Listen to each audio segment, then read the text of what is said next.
Olá amigos, sejam bem-vindos ao canal Curiosidades das Guerras.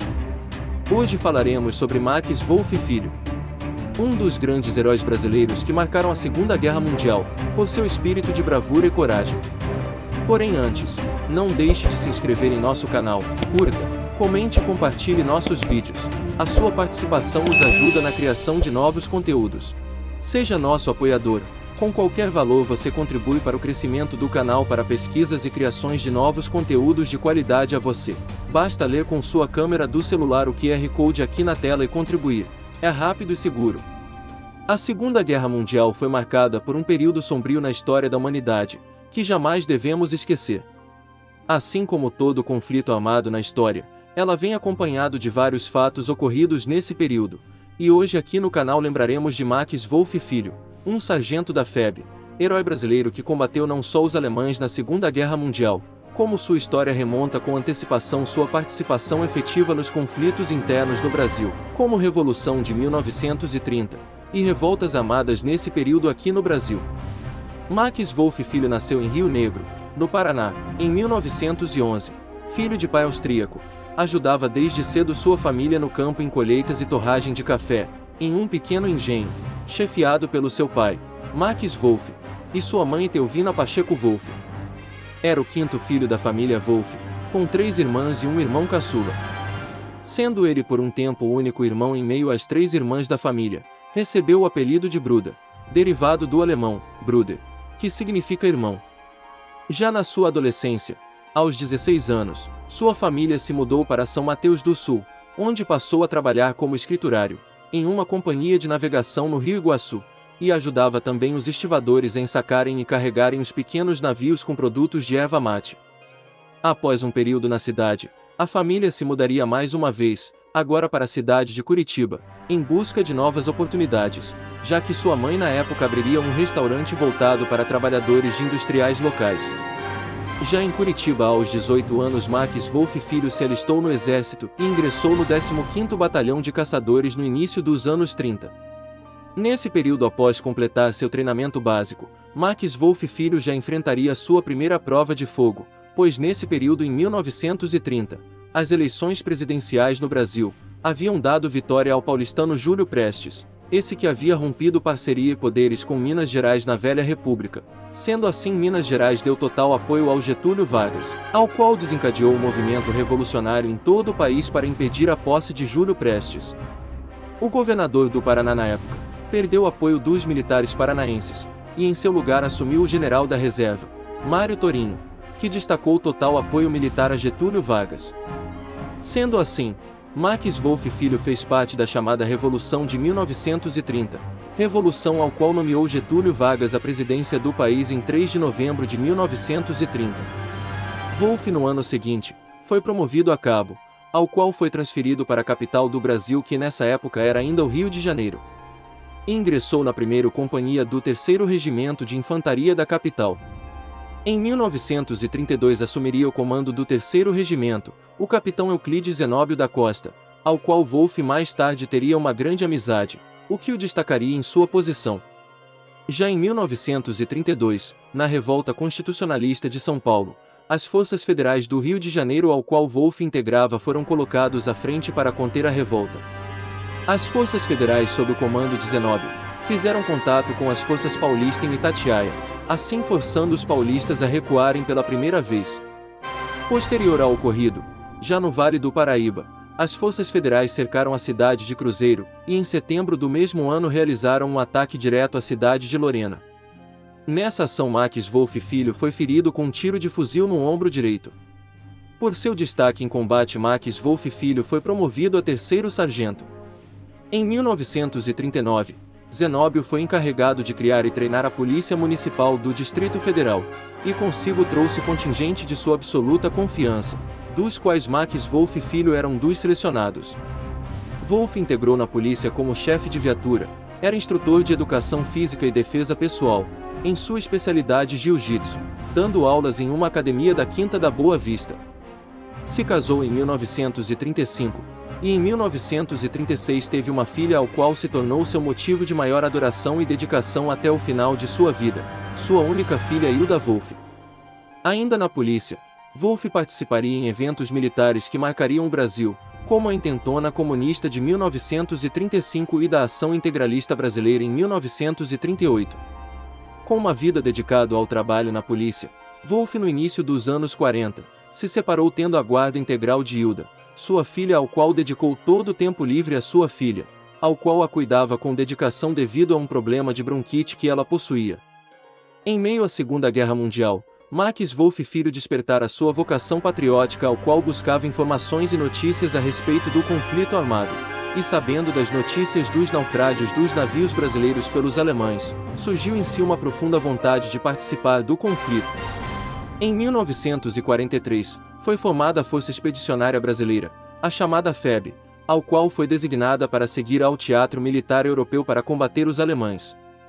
Wolff, sabendo disso, se voluntariou de imediato para integrar as fileiras, porém com sua idade de 32 anos o fez ser recusado pelos recrutadores na época.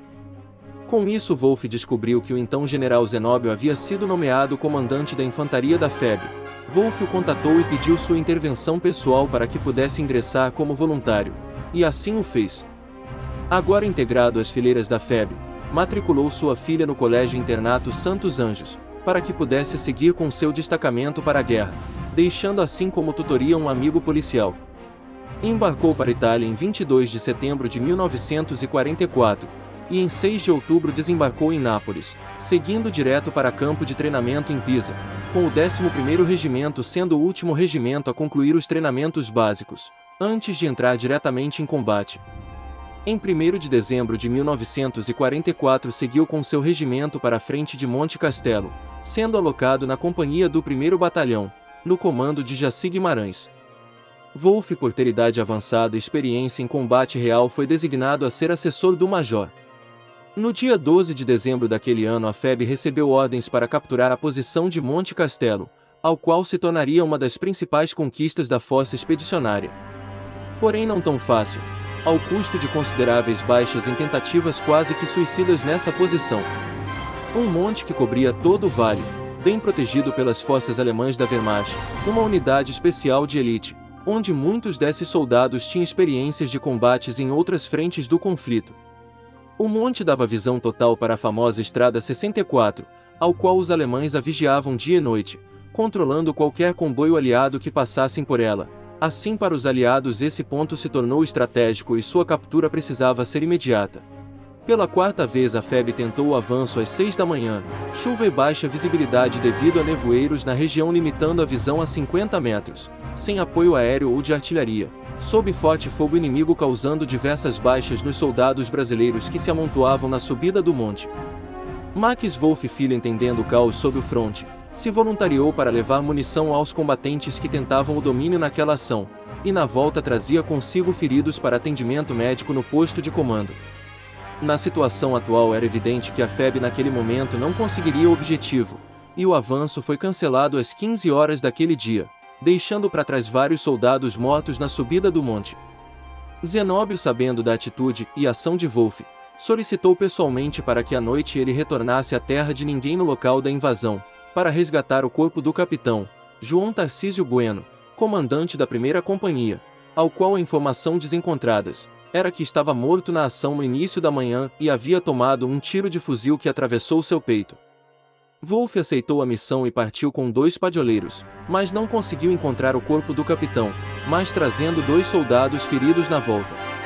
O capitão Bueno havia sido ferido no combate, mas permaneceu vivo na terra de ninguém até ser resgatado o dia seguinte. Por essas ações, o coronel Delmiro de Andrade, comandante do 11º Regimento de Infantaria, fez um relatório elogiando Max Wolff Filho por sua bravura e o recomendando para a condecoração da Medalha Bronze Star norte-americana. Para que essa condecoração fosse aceita, precisaria subir em toda a cadeia de comando do 4º Corpo, até chegar ao 5º Corpo do Exército Norte-Americano, comandado pelo general Lucian Transcott. Com o inverno chegando, as unidades brasileiras fizeram várias ações de patrulha para reconhecimento do território inimigo, como também fazer prisioneiros de pequenas unidades de defesas inimigas. Sendo assim, Max Wolff cumpriu com excelência essas funções de patrulha. Por ser mais velho que os demais soldados e ter mais experiência em combate, logo Max Wolff ganhou a confiança dos demais soldados, onde era comparando como figura paterna, devido ao seu cuidado que tinha com seu pelotão que os tratavam como filhos. No dia 6 de março de 1945, agora comandado pelo Major Manuel de Carvalho e Lisboa, foram destacados para consolidar forças a nordeste de Castelão Novo. Seu principal objetivo era manter as comunicações com todas as unidades dos aliados na região, porém era um local desconhecido e minado. Max Wolff se voluntariou na madrugada do dia 7 de março de 1945, para passar cabos de comunicação da central de comando até a frente de combate, ganhando assim destaque, e uma segunda menção elogiosa, agora pessoal do general João Batista Mascarenhas de Moraes, comandante supremo da FEB. Poucos dias depois o próprio general Lucian Truscott, comandante do 5º Exército Norte-Americano, condecorou Max Wolff Filho com a medalha Bronze Star, e recebeu também a promoção de segundo sargento. O Major Lisboa, com base na experiência de seus soldados em combate, decidiu criar uma unidade especial, com os mais destacados de sua força, assim nomeando como Pelotão SS. Ganhou esse apelido devido à unidade alemã da Waffen-SS conhecida pelos aliados. Lisboa convocou para ser líder desse pelotão Max Wolff Filho, ao qual se dedicou totalmente. A FEB estava quase concluindo sua campanha nos Apeninos, ao qual faltaria o último obstáculo, a cidade de Montese, local onde seria o último reduto alemão ao qual estariam altamente reforçados e dispostos a manter a qualquer custo. Wolff, tendo o destaque que conquistou pelos seus feitos, ganhou 5 dias de licença para uma folga em Roma, ao qual aproveitou para conhecer a cidade e mandar cartas para sua filha no Brasil. Nessa ocasião mesmo conseguiu uma caricatura com um artista local, ao qual enviou para sua filha com mensagens de carinho. No dia 12 de abril de 1945, foi designado patrulhas de reconhecimento aos arredores de Montese para identificação de posições inimigas. Sua principal missão era reconhecer e limpar esses locais da presença alemã, casas e prédios em locais isolados, para o total sucesso da operação do ataque principal. 2 unidades de patrulha foram enviadas naquele dia, para verificar essas posições, um comandado pelo comandante Iporã Nunes de Oliveira, juntamente com seu subcomandante, Nestor da Silva, e a segunda unidade ficou a cargo do pelotão SS do então agora segundo sargento Max Wolff Filho. 1 hora antes da ação, Max Wolff havia falado com o correspondente de guerra, Joel Silva, um jornalista na época, e falou uma última mensagem à sua família, aos parentes e amigos: estou bem, a minha querida filhinha, papai vai bem e voltará em breve. Armados com submetralhadoras Thompson, os 19 soldados de Wolff partiram para a missão ao meio-dia. Foram em direção à cota 747, um relevo na região. O dia estava claro e muito quieto, um vento batendo nas árvores quebrava o silêncio, e logo na retaguarda o posto de comando observava o avanço do pelotão SS. Max Wolff patrulhava com sua unidade a estrada, com seu capacete embaixo do braço, e vasculhava cuidadosamente o terreno à sua frente com sua Thompson em punho. Às 13h30 o pelotão se dividiu em 2 pequenos grupos, para poder flanquear algumas casas na região. Wolff comandou o primeiro grupo da esquerda, e o segundo grupo foi comandado pelo Milton Facio. Wolff ficou de frente para a porta e a chutou e entrou, quando que a segunda unidade o aguardava do lado de fora sob forte tensão. Em seguida a unidade ficou aliviada quando Wolff sai e avisa que a casa estava vazia. Todos se acalmam e retornam para a estrada, desta vez em direção a uma segunda casa, essa mais elevada atrás de uma cerca. Wolff fez sinal para seu pelotão para que se abaixassem, e avançou sozinho para verificar a casa. Cruzou a cerca e ficou de frente para a casa em uma distância de 30 metros, onde parecia tudo quieto. Foi quando uma curta rajada de metralhadora o atingiu e caiu de joelhos. Em seguida uma segunda rajada mortal o acertou e caiu sem vida ao chão. Nesse momento o pelotão abriu fogo no prédio onde estava o inimigo, e o soldado Alfredo Estevão da Silva tentou avançar e resgatar o corpo de Max Wolff, ao qual também foi morto por outra rajada de metralhadora inimiga, matando na hora. Os alemães, sabendo da posição dos soldados, lançaram sinalizadores coloridos, e em segundos ouvia-se os estrondos das artilharias alemãs, lançando um forte ataque de artilharia na posição dos soldados brasileiros, os forçando a recuarem. O posto de comando da FEB foi acionado pelo rádio sobre o ocorrido, e também lançaram um forte ataque de artilharia na posição da casa e monte à frente, para dar suporte de recuo do pelotão. Max Wolff Filho havia sido morto em combate, seu corpo ficou para trás devido à forte reação dos soldados alemães ao ataque. Seu corpo foi resgatado 48 horas depois quando os alemães deixaram o local. Ele inicialmente foi enterrado no cemitério brasileiro de Pistoia, na Itália, e em 1960 teve seus restos mortais transferidos para o Mausoléu da Febre. Max Wolff foi postumamente promovido para segundo-tenente, e condecorado com a Cruz de Combate de primeira classe, a maior condecoração brasileira por bravura. Max Wolff é lembrado em meio ao corpo militar em várias instituições do gênero. Teve seu nome no 20º Batalhão de Infantaria Blindada da Unidade de Curitiba. Também é o patrono da Escola de Sargentos das Armas, em Três Corações, ao qual se aplica o sabre batizado de Max Wolff Filho, aos estudantes da academia que são carregados em suas cerimônias dos futuros sargentos de combate. Obrigado por assistir em nosso canal. Se gostou do vídeo, curta, comente e compartilhe.